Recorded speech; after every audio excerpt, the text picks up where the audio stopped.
You'll learn about the dummy node and joint in MBDyn and the revolute pin in joint by this video.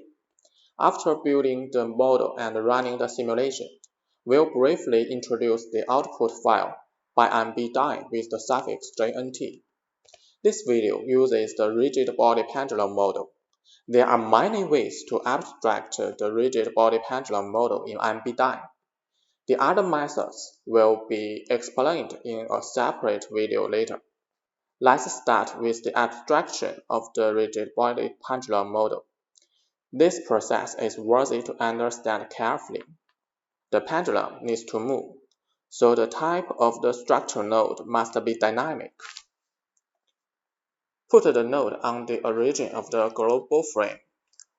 To let the pendulum swing around the origin, we can give mass and offset. The dynamic structure node has 6 degrees of freedom, and the pendulum needs only one of them. So constraints must be used to limit the degree of freedom of the dynamic node. To achieve this, you can use joint in MBDyn. Various constraints can be added to the joints to restrict the movement. The constraint used in this example is called revolute pin.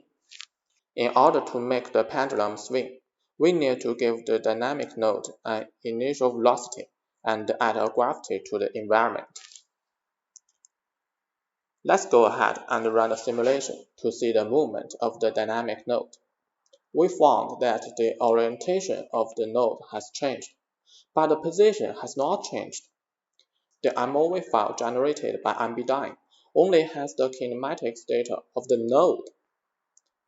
In this case, the body with mass swung instead of the node. What should we do if we can't see the trajectory of the body? The dummy node will be used at this time. The dummy node in MBDyn does not have any degrees of freedom and must be attached to another node when used, specifically to record the kinematics data of certain target points. Let's have a brief introduction to the Jnt file. The data in the Jnt file is the force and moment data given to the joint by the moving object. Both the force and the moment are vectors. Reversing their direction is the force that moving object constrained by the joint. So, it is called reaction force in the official PDF tutorial. Obtain the motion trajectory by the dummy node, and obtain the force of the joint to the node through the generated Jnt file.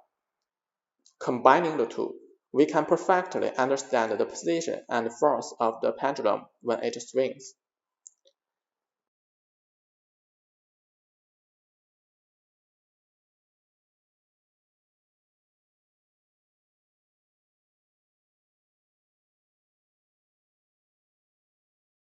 The file and codes related to this video are open source on GitHub.